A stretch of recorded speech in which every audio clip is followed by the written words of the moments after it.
collectivité suisse, parce que même si on est à Genève depuis 1919, parfois on est un peu à côté de la plaque, on est un peu dans le monde externe. Donc au nom du directeur général de l'organisation, je vous suis reconnaissante. Et je vous suis aussi reconnaissante de nous permettre de parler aux femmes pour la première fois dans toutes ces journées, parce que je vois qu'on parle des machines, mais on ne parle pas des femmes.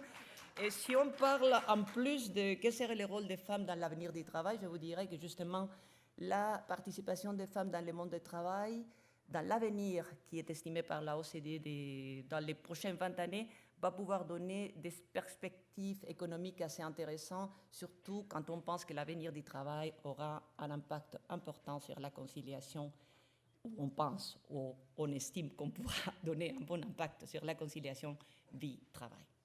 Donc, pour nous, c'est spécialement important de parler de l'avenir du travail parce que je viens de dire justement que les BIT, qui était la première des organisations internationales qui a eu lieu à la formation des Nations Unies, c'est en train justement d'arriver à son centenaire.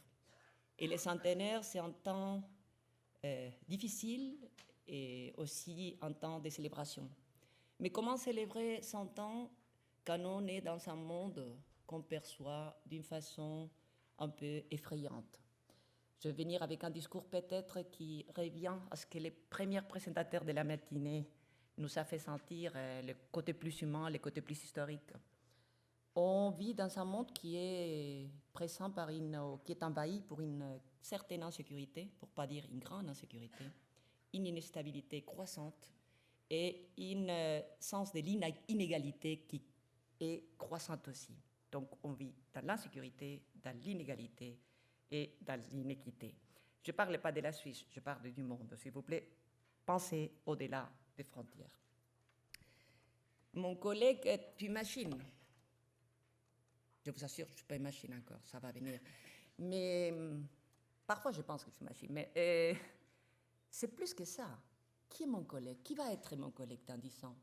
Oui, ça pourrait être un robot, ça pourrait être quelqu'un derrière un écran, ça pourrait être quelqu'un qui rentre dans mon ordinateur pour faire je ne sais pas trop quoi, ça pourrait être une cellule qui est perdue dans l'espace, mais ça pourrait être aussi une personne qui a 80 ans, qui n'a pas pris la retraite parce que le système de sécurité sociale ne l'a pas permis de prendre la retraite. Donc on aura quelqu'un des travailleurs avec un profil complètement différent.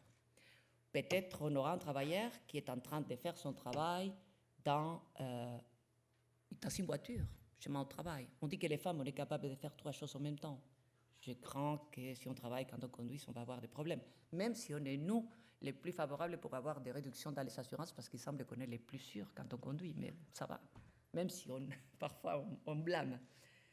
Donc, on vit dans un monde social avec une hétérogénéité énorme. Donc, on parle d'une ambiance sociale, et ce n'est pas nécessaire de répéter.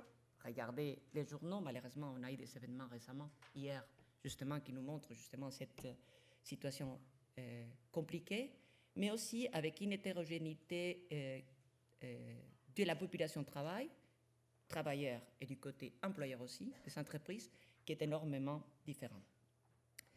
Rifkin, et je reviens aussi, comme on avait parlé ce matin, mais il avait annoncé à la fin du siècle dernier, on parle déjà du dernier siècle, ça remonte, nous parle de la fin du travail, avec une vision très pessimiste, et Schwab, 2015, nous parle d'une quatrième révolution industrielle. Je suis tout à fait d'accord qu'on court un peu pour faire les qualifications des révolutions industrielles. Je suis très conservatif par rapport à qualifier les questions comme révolution. Pour moi, il y a eu des grandes révolutions dans le monde. La révolution du paléontolique, parce que l'homme est devenu l'homo sapiens, c'est devenu vraiment l'homme, comme on connaît aujourd'hui, et la révolution industrielle qui a changé et qui a fait, de notre point de vue, le monde qu'on conçoit comme le monde capitaliste et qui a donné lieu même à la lutte des classes et à un changement profond dans la société. Donc, on voit qu'il y a une espèce de monde pessimiste autour de nous qui nous envahissent, nous permet et nous fait nous demander justement des questions comme si mon collègue est un robot, mon collègue est une machine, où est-ce qu'on va, qu'est-ce qu'on doit faire, qu'est-ce qu'on devrait faire. Mais quel est le monde vraiment qui nous entoure?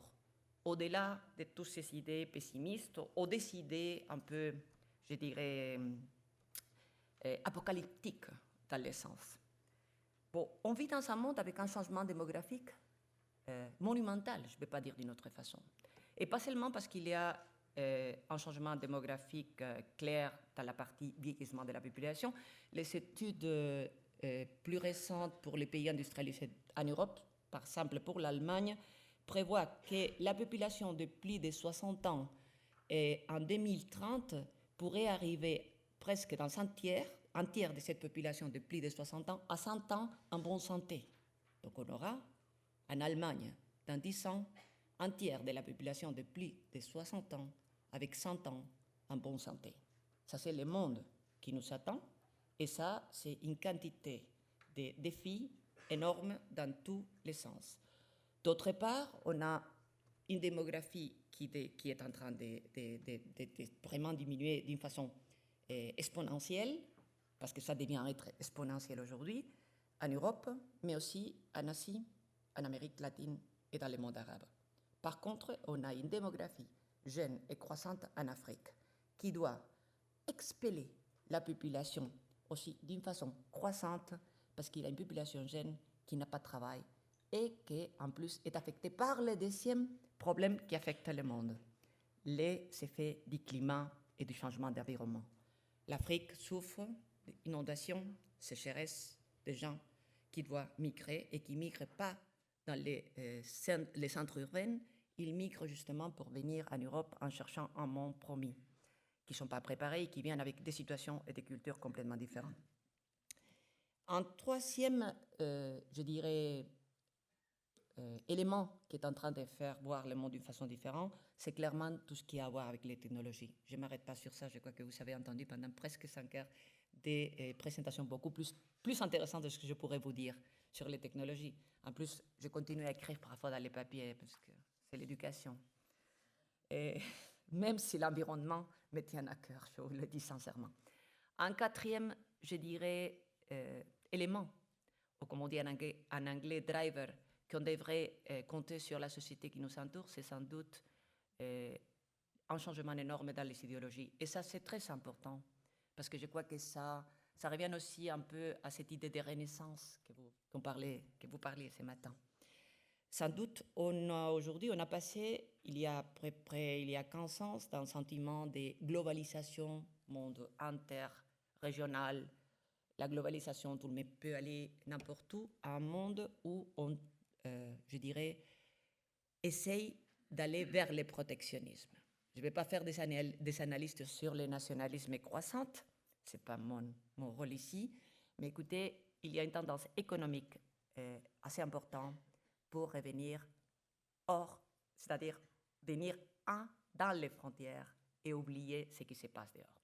Et ça va être très pire quand je vous explique quelles sont les données économiques, justement, cause de la qui sortent de la technification et des problèmes liés à la digitalisation et comment ça va changer les structures du marché de travail. Quand il y a une augmentation des technologies, immédiatement, la paire, c'est éclatant. C'est clair et net, et je ne vais pas revenir à parler des ludistes. Quand la révolution industrielle s'est passée, on doit brûler les machines, c'était l'écrit. Aujourd'hui, heureusement, on ne parle pas de brûler les ordinateurs, parce qu'ils sont déjà quelque chose qu'on ne peut pas se passer, et tout le monde a les Natel aujourd'hui, donc personne ne peut se passer. Mais vraiment, on est vraiment effrayé par les machines, même si on voit qu'il a une utilité qui est incroyable. Mais on est effrayé pour des raisons, parce que tout d'abord, on a peur de l'inconnu, c'est toujours ça. On a une certaine réaction au change. Et le deuxième point aussi, c'est qu'on sait qu'on a des difficultés parfois pour se recycler et être capable de s'adapter à une croissance technologique qui est d'une rapidité, je dirais, foudroyante, vraiment, c'est incroyable. Donc, à part de cette première réaction, je dirais, extrême des ludistes, Keynes, déjà en 1930, il avait fait noter clairement que la technologie provoquait ce qu'il a qualifié les premières maladies de ce qu'il avait dit liées au travail. Et c'est pas, ne croyez pas le stress, que c'est ce qui se passe aujourd'hui, c'est justement la perte du travail. Et c'est Keynes qui a inventé, d'un point de vue différent que ce qui est aujourd'hui défini dans les le monde juridique, le chômage technique. Lui, il a parlé de l'idée de chômage technique, c'est-à-dire pour la première fois la perte de travail liée aux machines par fruit de la technification et de la digitalisation. À part de Keynes, on a eu, à partir, je dirais, du début du siècle, cette idée de réaction au changement de tous ces nommés révolution technologique, révolution industrielle. On a eu toujours des réactions pessimistes, des réactions de peur à ce changement. Au BIT, comme je vous ai dit, on a déjà 98 ans, donc on va arriver au 100 très, très bientôt. On a eu déjà ces problèmes et on a eu des discussions au niveau international qui sont assez importantes. Déjà, je crois qu'en 1957, le directeur général, à ce moment-là, avait signalé que, bien sûr, que dans la conférence internationale de travail, que le technopessimisme devait être surmonté parce que vraiment, la technification qui c'est, à ce moment-là, toutes les premières technologies qui sont mises en place à ce moment-là, n'était pas vraiment insurmontable et qui allait créer des emplois. La même tendance a été à nouveau discutée dans une conférence internationale en 1972 au BIT, où la perte de l'automatisation a été dans les cours de la discussion. Et ce que la fin de la discussion tripartite, vous savez que le BIT est constitué, c'est la seule agence aussi des Nations Unies qui est constituée par gouvernement, travailleurs et employeurs. Ils avaient justement manifesté que la discussion sur les possibilités de l'effet, je dirais l'effet des méchancetés des machines était plus basée sur l'effet que sur une vraie analyse économique. Donc, qu'on devait éviter les dramatismes, et les faits l'ont prouvé, que réellement, toute destruction qui est liée à ce changement technologique n'a pas été si dramatique après les ans. Quelle est la différence de cette soi-disant quatrième révolution industrielle qu'on souffre aujourd'hui?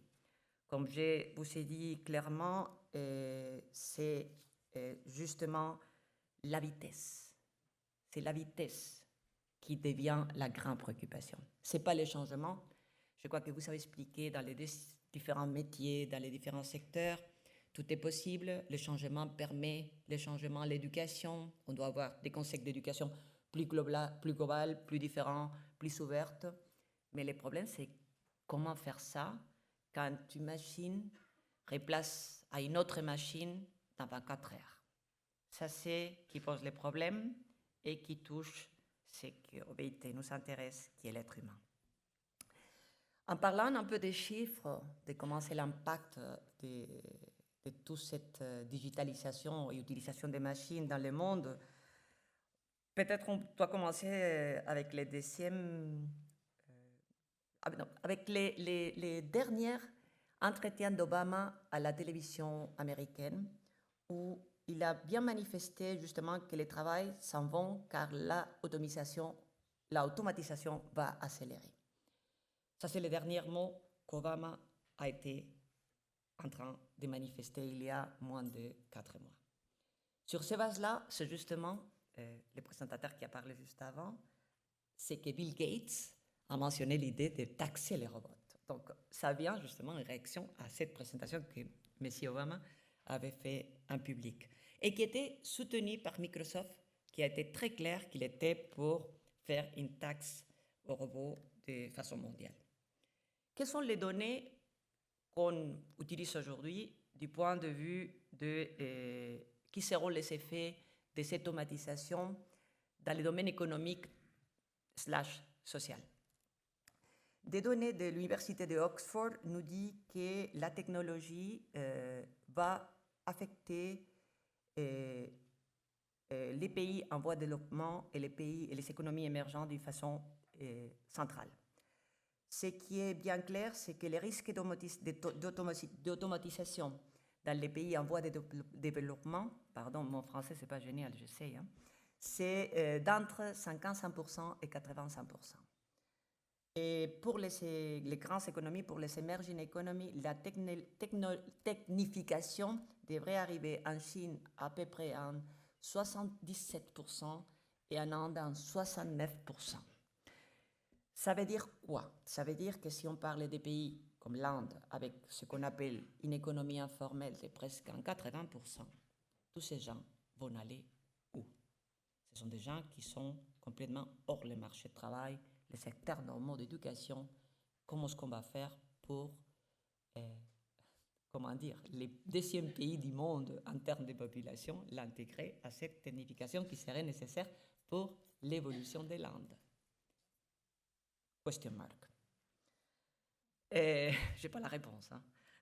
Donc, en même temps, il y a une tendance qui a été manifestée dans quelques études de McKinsey sur les problèmes de la délocalisation. Jusqu'à ce moment-là, pendant les dernières 20 ans, les entreprises se sont délocalisées en quête de la main-d'œuvre moins chère, des conditions de travail moins pointues, des salaires, pour ne pas dire des misères, parce que ça serait préjudiciaire, mais quand même des salaires très minimales.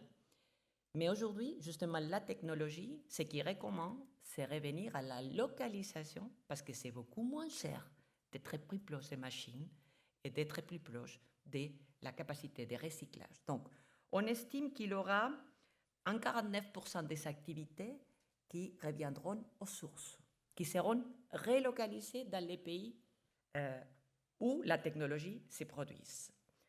Les secteurs sont surtout des secteurs qui vont remplacer les manufactures traditionnelles. Donc, imaginez ça en termes de pourcentage économique. Et quelques études aussi, on a parlé déjà, vous avez présenté quelles seront des professions, des métiers qui vont disparaître. Bien sûr, il y a des métiers qui vont disparaître et ce qui sont identifiés dans ces études qui essaient de faire des prédictions sur la base économique, c'est pas seulement les travailleurs manuels, parce qu'il y aura encore des travailleurs manuels très spécialisés, mais sont des professions intellectuelles. On a parlé déjà de la médecine. C'est très clair ce qui va se passer d'une façon ou d'une autre, mais aussi tout ce qui sont les écrivains des rapports, publicistes, journalistes et bibliothécaires, entre autres. Donc, ce sont des professions qu'on estime qui vont disparaître dans une moyenne de 30 ans. Voilà. Mais tout n'est pas négatif. C'est-à-dire, je ne vais pas rentrer dans le technopessimisme parce que ce n'est pas ni mon rôle ni ma façon de faire. Justement, si on célèbre, je vais vous parler un peu de l'initiative IBIT, justement pour trouver quelque chose de positif. J'avais commencé, je crois, qu'avec un message positif en disant que je crois que les femmes vont s'incorporer beaucoup mieux au marché du travail et que ça va être bon pour l'économie en général et qu'on aura une meilleure conciliation vie-travail. Et ça, c'est une des questions, je crois, qui est positive. Je crois qu'une des questions qui va générer je crois, la technologie, l'utilisation de la technologie, sans doute une amélioration de la productivité et de la créativité. Vous avez présenté à plusieurs reprises que la créativité, l'être humain, cette capacité de création, de connaissance, va être vraiment mise en valeur. Et ça, c'est une des questions qu'on est sûr qui va se passer.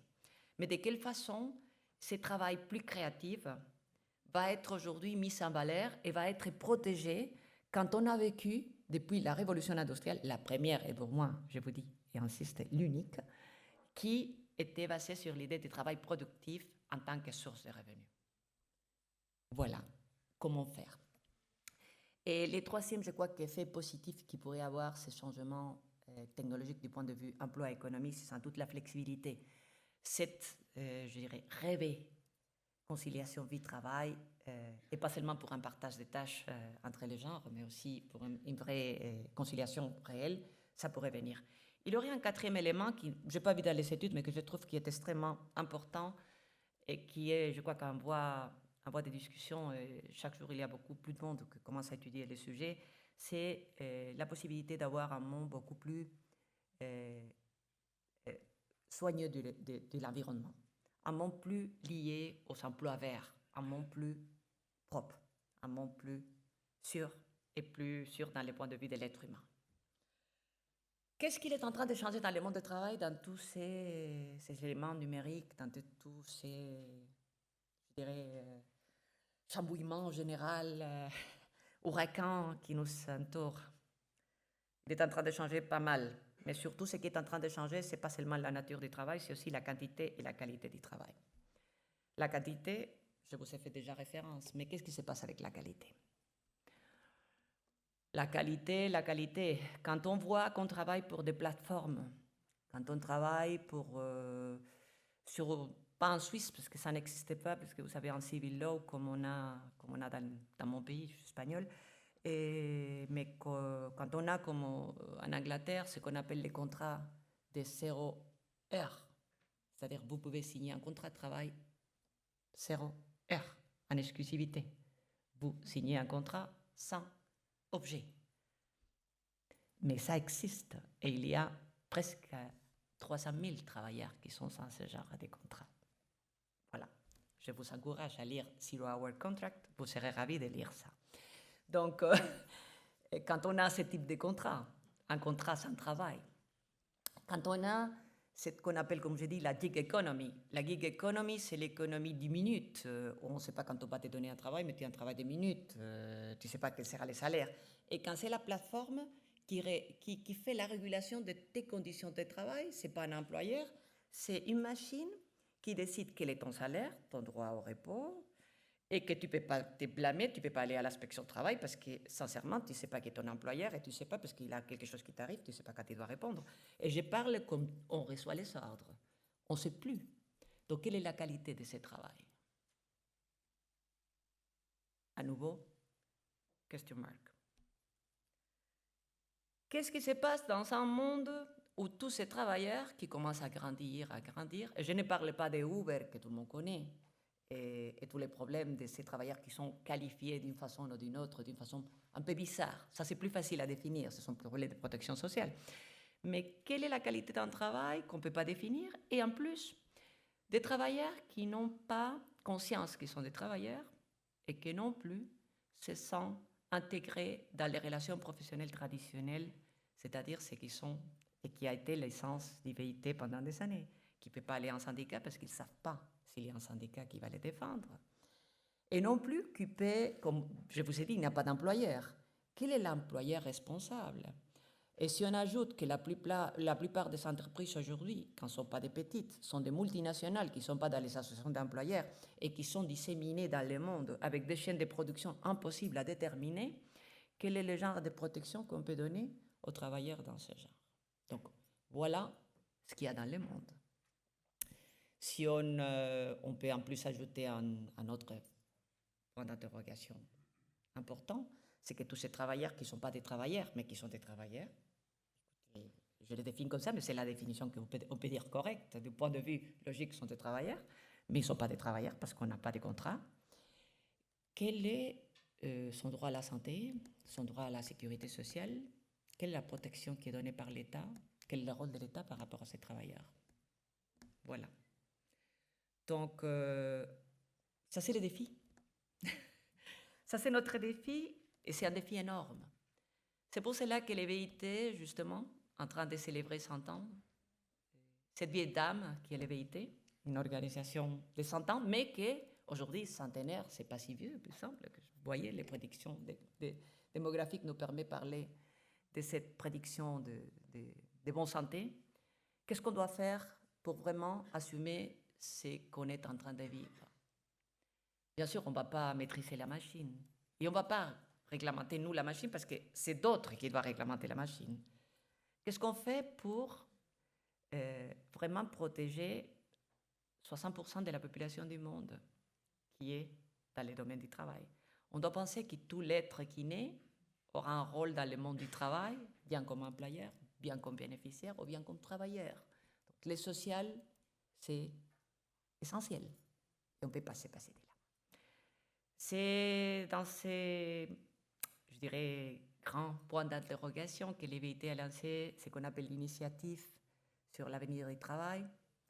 En 2015, dans la conférence internationale du travail, a été lancée par le directeur général, dans le but de pouvoir arriver en 2019, les 100 ans, avec une nouvelle, je dirais, pas vision, parce que je crois que la vision du VIT est très claire, mais avec une nouvelle, des nouveaux éléments pour pouvoir vraiment affronter un nouveau monde qui n'était pas le même monde qu'on a vu en 1919.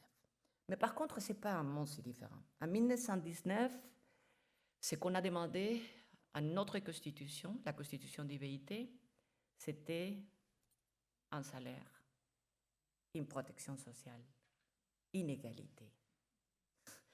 Donc, ce n'est pas ça ce qu'on cherche aujourd'hui. Il me semble que ça reste. C'est-à-dire, ce qui était demandé en 1919, ça continue à être encore quelque chose qui reste. L'esprit d'IVIT pour trouver et pour voir l'avenir du travail, c'est sans doute, je dirais, basé sur des axes qui sont fondamentaux et qui s'attirent. Et ça tient parce qu'on ne peut pas se passer de ces deux axes si on vit dans une société sociale et démocratique. La première, sans doute, c'est la justice sociale.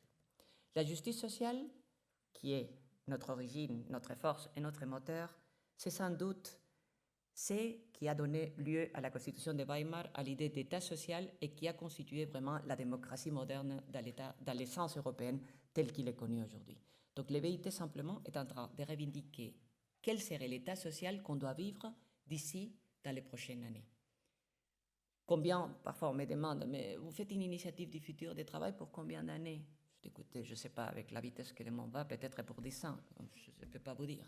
Quelqu'un a dit pendant les présentations le matin que le monde a changé, et va changer dans 300 ce qui a changé dans les 100 dernières. C'est vrai, c'est incroyable, on ne sait pas. Mais ce qui est clair, c'est que la justice sociale, ça continue à être quelque chose qui est important pour nous. On doit trouver les côtés humains. L'autre point, l'autre axe pour l'EVIT fondamental, c'est sans doute considérer que le travail n'est pas une marchandise. Le travail ne peut pas être vendu ou acheté. Le travail n'est pas objet de commerce. Le travail est travail pour la liberté. Et ça, c'est fondamental quand on parle de machines. Donc, c'est tout ça, ce qui nous a permis de pouvoir vraiment penser, ou devoir penser dans les 2 prochaines années à cette initiative que, je vous dis, on essaye de mettre en place. Comment on essaye de mettre en place? On l'essaye de mettre en place avec, je dirais, 3 phases qui sont assez articulées. À ce moment-là, on est en train de faire une phase de dialogue national. Presque, je dirais, 2 tiers de nos États membres, l'EVIT a presque 200 États membres du monde qui participent dans nos activités, ont soutenu l'idée de faire des dialogues nationaux. La Suisse vient de faire un de ces dialogues nationaux. Et je vous encourage à regarder, c'est dans la page web. Pas tous les pays ont fait des dialogues nationaux. Et curieusement, la Suisse a fait son dialogue national sur l'avenir du travail, sur la digitalisation et la technification. Donc je vous encourage parce que c'est un dialogue extrêmement intéressant où il y a des sujets qui sont touchés, par exemple les questions fiscales, les questions des bails, comment faire avec les entreprises. Je vous encourage. Sérieusement, c'est un rapport extrêmement intéressant. Donc on est en train de finir ces phases de dialogue national pour entrer dans une deuxième phase qui est une phase de, justement, constitution d'une commission globale, une commission mondiale pour discuter des grands experts qui vont discuter qui serait l'avenir du travail. Et ne me dites pas qui sont, on est en train encore de décider qui sont les grands experts. C'est le directeur général qui gère l'affaire, donc que personne me demande, je ne sais pas encore. Il y aura une vingtaine d'experts du monde, politiciens, académiciens, penseurs, qui devront envisager toutes les questions que je viens de dire un peu rapidement. La troisième phase sera vraiment aboutir à avoir quelques conclusions, recommandations et peut-être une nouvelle déclaration ou même une partie au renouvellement de notre Constitution qui pourra servir à faire les nouvelles politiques dans les années à venir.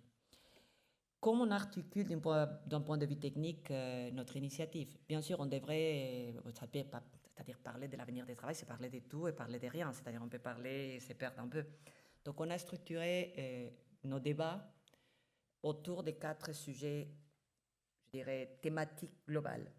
Les premières, les plus difficiles pour nous parce que c'est les plus larges, c'est ce qu'on appelle travail et société. C'est justement, je crois que ce qu'on a parlé aujourd'hui, quel est le rôle du travail dans la société avec tout ce qui nous entoure, ce qui nous vient, quelle est la valeur du travail à l'avenir, c'est un travail différent, comment on respecte la dignité au travail, quels seront les envies, les enjeux. Ça, c'est les premiers sujets qui nous tiennent à cœur et qui ont une structure comme sujet de base. La deuxième conversation, c'est un sujet très véhité qui est travail décent pour tous, justement. Un travail en quantité suffisante et en qualité, avec tous les problèmes qu'on affronte aujourd'hui et que je viens de vous mentionner du point de vue pas seulement des différents modes de travail, mais surtout les jeunes qui rentrent dans le marché du travail, qu'est-ce qu'on fait avec les gens âgés qui vont rester dans le marché du travail. La troisième conversation, c'est sur l'organisation du travail, justement, toutes ces questions des chaînes de production, les nouvelles façons de produire, les nouvelles façons de contrats. Et la quatrième conversation, bien sûr, c'est comment on gouverne ce monde du travail. Quels seront les nouveaux enjeux, les nouvelles institutions, si on doit créer des nouvelles institutions, quelles seraient les façons de faire la gouvernance de ce monde de travail. Donc voilà ce que les VIT essayent, toujours avec cette idée en tête de se battre, de conquérir, d'avoir la justice sociale. Encore avec un certain idéalisme, mais qui est un idéalisme qui a montré qu'il y a ses bases et qui a vraiment eu succès depuis presque, comme je vous ai dit, 98 ans. Et sur la base de que l'avenir du travail, ce n'est pas la vérité, c'est chaque pays, chaque travailleur, chaque employeur et chaque personne du monde. Voilà, voilà ce que je peux vous dire par l'instant. On pourrait parler beaucoup, mais je ne vais pas surtout finir avec un mot pessimiste. Je crois qu'on doit partir du pessimisme pour entrer dans l'optimisme. Il y a beaucoup de bons enjeux et on doit vraiment prendre, on dit en espagnol, prendre les taureaux par les cornes. Vous voyez, nous on les prend, vous le dites en français aussi, non mais nous on est plus fortes nous avec les taureaux. Hein. Donc on prend les taureaux par les cornes et c'est le moment de les faire. Si on rate cette opportunité, je crois qu'on va être mal parti. Donc, simplement, je vous dis ça parce que je crois que c'est très important. Et je crois que tout le monde doit se mettre à travailler sur l'avenir du travail. Bien sûr, si vous voulez travailler avec nous au VIT, on serait ravis. Mais sinon, je vous encourage à le faire au niveau national parce que c'est déjà un atout. Au fond, c'est le plus important. Que tout le monde soit conscient, que tout le monde soit conscient qu'il y a des atouts, qu'on a des guerres à gagner, pas des guerres mondiale, s'il vous plaît, pas question, mais qu'on a un futur de travail que j'espère soit ce futur vert, avec beaucoup de vie particuliers, avec beaucoup d'espoir et surtout avec, je dirais, on revient aux années 60, peace and love. Ça serait ce qu'on voudrait tous. Merci beaucoup.